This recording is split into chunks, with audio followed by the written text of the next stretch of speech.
আসলে এই ধরনের কাজগুলো করার চেষ্টা করছে। কেউ যদি সৎ উদ্দেশ্যে কোনো কাজ করার চেষ্টা করে তবে সে একজন বাংলাদেশের সাধারণ নাগরিক, সচেতন নাগরিক হলেই চলবে। তাকে আসলে সমন্বয় করতে হবে বা কমিটিতে আসতে হবে এমন কিছু না। সিন্ডিকেট এসেছে আমাদের স্বৈরাচার সরকারের আমলে 16.5 বছর ধরে যে সিন্ডিকেট গেঁথে গিয়েছে গাছের শিকড়ের মতো, সেই সিন্ডিকেট আমরা ভাঙবো। আমরা শিক্ষার্থী যারা আছি, আমরা রংপুরের মানুষ যারা আছি এবং সারা বাংলাদেশের প্রত্যেকটা স্থানে আমরা সিন্ডিকেটগুলো ভাঙবো। তো মেডিকেল সিন্ডিকেটের কথা প্রশ্ন উঠেছে। মেডিকেল সিন্ডিকেট নিয়ে যদি আমি বলতে চাই, একটা ছোট্ট গল্পের মাধ্যমে বলি, আপনাদের ইন্সপিরেশন যদি বলি।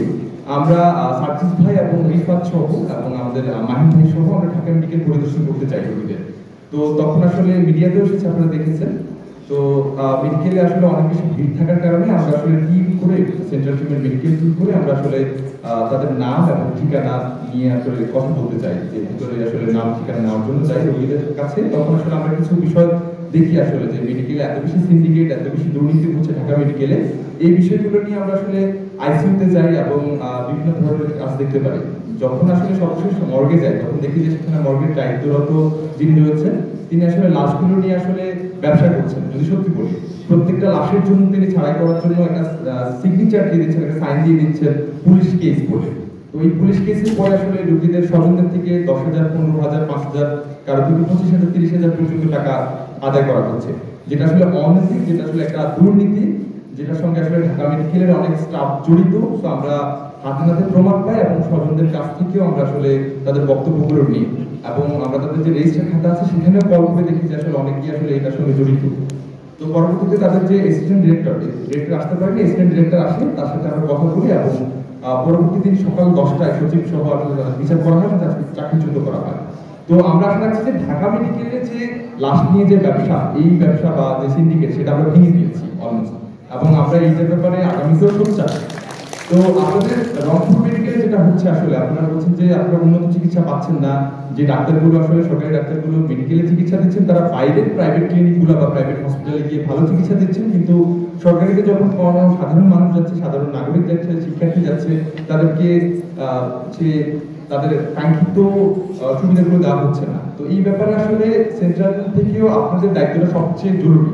আমরা ঢাকা থেকে কোনো কিছু করার থেকে আপনাদের নিজ থেকে কোনো কিছু করাটা সবচেয়ে আগে জরুরি। কারণ হচ্ছে যখন আবু সাইদ ভাই মারা গেলেন, আসলে শহীদ হয়েছেন, তখন কিন্তু আসলে ঢাকার টিমের সাথে যোগাযোগ করার প্রয়োজন হয়নি। আমরা আন্দোলনটা জাস্ট শুরু করেছি এবং শেষ করেছেন আপনারা, আপনাদের হাত দিয়ে আসলে এই আন্দোলনটা বিজয় হয়েছে। তো যেখানে সিন্ডিকেট দেখবেন, মেডিকেলের সিন্ডিকেট দেখলে আপনারা নিজে একটা টিম গঠন করে যাবেন, এখানে ইমরান ভাই আছে, তার সাথে সমন্বয় করবেন, তার সাথে কথা বলবেন, কথা বলে গিয়ে কোথায় কোথায় সিন্ডিকেট হচ্ছে, কোথায় কোথায় দুর্নীতি হচ্ছে, এবং ডাক্তারদের প্রয়োজনে মিডিয়া ভাইরা আছেন আমাদের সামনে, এই মুহূর্তে মিডিয়াকে নিয়ে যাবেন, তাদের কাছে সমন্বয় করে যেখানেই আপনারা সিন্ডিকেট দেখবেন, যেখানে দুর্নীতি দেখবেন, সেখানে রুখে দাঁড়াবেন, সেখানে আন্দোলন করবেন। আন্দোলন কিন্তু থেমে থাকেনি, আমরা স্বাধীনতা পেয়েছি, স্বাধীনতা রক্ষার দায়িত্ব আমাদের, আপনার আমার প্রত্যেকের, প্রত্যেকটা শিক্ষার্থীর। তো সিন্ডিকেটের বিষয়টা আমরা সেন্ট্রাল থেকেও হেল্প করবো, যদি আপনারা বাধার সম্মুখীন হন তবে আমরা এগিয়ে আসবো। তবে সর্বপ্রথম আপনাদের জায়গা থেকে আপনাদেরকে এগিয়ে আসা জরুরি বলে মনে করছি আমি। আর দ্বিতীয় যে বিষয়টা বলেছেন, রেল লাইনের যে টিকিট ব্ল্যাকে বিক্রি হয় বা আসলে অন্যান্য যে সমস্যাগুলো রেল লাইনে, তো অবশ্যই এটা একটা রাষ্ট্রীয় সমস্যা। রেল লাইনের এইসব বিষয় রাষ্ট্র থেকে দেখা হবে। আমরা অবশ্যই চেষ্টা করবো আমাদের সুযোগগুলো আমরা সেন্ট্রালে এই বিষয় নিয়ে কথা বলার জন্য। তো ব্ল্যাকের টিকিট বিক্রি বা রেলের যে অপব্যবহার যে ব্যবস্থাগুলো আপনারা বলেছেন, যেটা আসলে স্টেশনে, সেই বিষয়গুলো নিয়ে আপনারা নিজেরাই আসলে সোচ্চার হতে পারেন। যখনই আপনারা টিকিট কাটতে যাবেন, যখনই পাশে দেখছেন যে ব্ল্যাকের টিকিট বিক্রি হচ্ছে, তখনই ফোনটা বের করুন না, তখনই আপনার চারপাশের 5জনকে ডাকুন, ডেকে বলুন যে সেখানে আসলে সিন্ডিকেট হচ্ছে বা ব্ল্যাকের টিকিট বিক্রি হচ্ছে। সেই বিষয়ে আপনি আপনার অবস্থান, শক্ত অবস্থান ধরে রাখুন। আপনি একা না, আপনার সঙ্গে আমরা সবাই আছি, আমরা সবাই থাকবো, পুরো রংপুর আছে, পুরো ঢাকাবাসী এবং পুরো বাংলাদেশ আছে। তো সবার কাছে এটাই আহ্বান আছে, আসলে যেখানে আপনারা দ্রব্যমূল্যের বাজার বলুন, মেডিকেল বলুন, চিকিৎসা খাত বলুন, পরিবহন বলুন, যে কোনো খাতে আপনারা যদি দুর্নীতি দেখুন, যদি দেখেন নিজের চোখের সামনে, তবে আগে নিজের শক্ত অবস্থান গড়ে তুলুন। আগে নিজের জায়গা থেকে শক্ত অবস্থান গড়ে তুলে চারপাশের শিক্ষার্থী বা সাধারণ মানুষ দেখুন, একটা বড় শক্তি হচ্ছে পুরো দেশ আমাদের সাথে আছে। এই বিষয়টা কিন্তু আমরা অস্বীকার করতে পারি না। পুরো দেশের সাধারণ মানুষ, রিক্সা চালক থেকে শুরু করে আমাদের মিডিয়া কর্মী থেকে শুরু করে সবাই কিন্তু আমাদের সাথে আছেন, এবং আমরা চেষ্টা করবো সবাইকে সমন্বয় করে এই সিন্ডিকেটগুলো ভাঙবো। আমরা পারবো তো? আমরা সকল সিন্ডিকেট ভেঙে দিব। এবং এইচএসসি পরীক্ষার্থীদের আসলে জেল থেকে মুক্তির যে বিষয়টা সেটা আসলে অলরেডি কাজ চলমান রয়েছে। আমরা অন্তর্বর্তীকালীন যে সরকার এসেছে আসার পর থেকে আসলে এইচএসসি পরীক্ষার্থীদেরকে এবং অন্যান্য যে আন্দোলনকারীরা তাদেরকে আসলে মিথ্যে মামলায় আসলে জেলে ঢুকানো হয়েছে, স্বৈরাচারীর লৌহ কারাগারে ঢুকানো হয়েছে, সেখান থেকে কিন্তু বের করার চেষ্টা চলছে এবং অনেকেই বের করেছেন। যারা আসলে ভিতরে আছেন তাদেরকেও বের করার চেষ্টা করা হচ্ছে। আপনার কোনো স্বজন বা প্রিয়জন যদি ভিতরে থাকেন অবশ্যই আমাদের কাছে জানাবেন, আমরা নিজ থেকে এইটা বের করে দেওয়ার ব্যবস্থা করবো ইনশাআল্লাহ। আর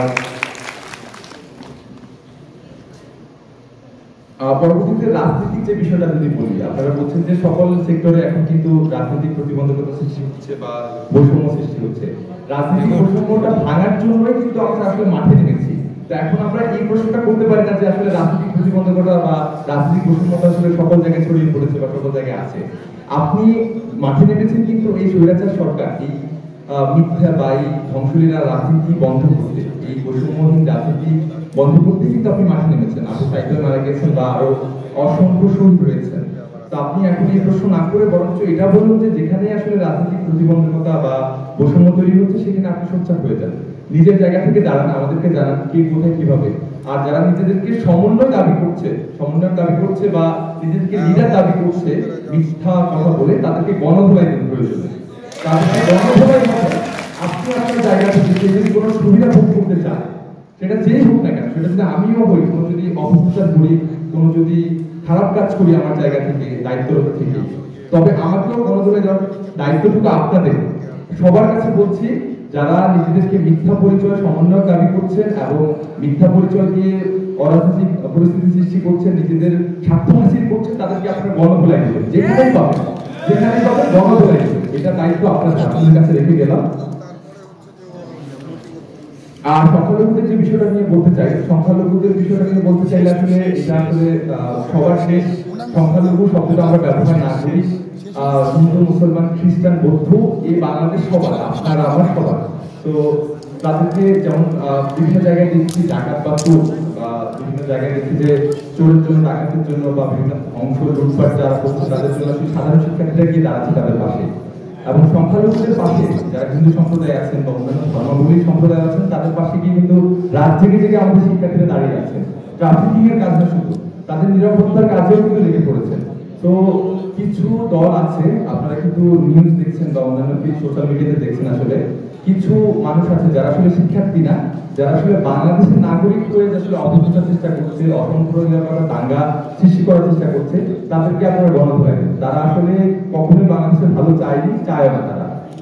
আমরা হিন্দু, মুসলমান, খ্রিস্টান, বৌদ্ধ সবাই ভাই ভাই। আমরা যারা আছি যেখানেই হিন্দু সম্প্রদায়ের উপরে অরাজনৈতিক বা রাজনৈতিক কোনো যদি বিপত্তি ঘটনা ঘটে বা তাদের উপর যদি অত্যাচার নিপীড়ন হয় বা তাদের যদি ঘরে বা তাদের বাসস্থানে যদি হামলা হয়, তবে আপনারা আমাদেরকে জানাবেন বা আগে সর্বপ্রথম আপনারা নিজে গিয়ে দাঁড়িয়ে থাকবেন। তাদের রক্ষা করার দায়িত্ব আপনাদের, আমার, সবার। যেহেতু সবার দেশ, সবার বাংলাদেশ, আমরা বৈষম্যহীন বাংলাদেশ করবো এবং আমরা এই বৈষম্যহীন বাংলাদেশে কোনো বৈষম্য রাখবো না। আমরা সবসময় চেষ্টা করবো এই স্বাধীনতা রক্ষা করার জন্য। এই স্বাধীনতা অর্জন করেছি এবং এই স্বাধীনতা বছরের পর বছর, যুগের পর যুগে আমরা রক্ষা করে যাবো ইনশাআল্লাহ। এটাই আমার কথা। সবাই ভালো থাকবেন। অনেক ধন্যবাদ আপনাদেরকে আমাদেরকে সময় দেওয়ার জন্য, বন্ধুদের কথাগুলো শোনার জন্য, এবং অনেক প্রশ্নের উত্তর দিতে পারেন। আমরা চেষ্টা করবো যে সেই বিষয়গুলো নিয়ে আলোচনা করার জন্য। যারা চিরকুট দিয়েছেন তাদের বিষয়গুলো সবাইকে অনেক ধন্যবাদ। ভালো থাকবেন। আসসালামু আলাইকুম।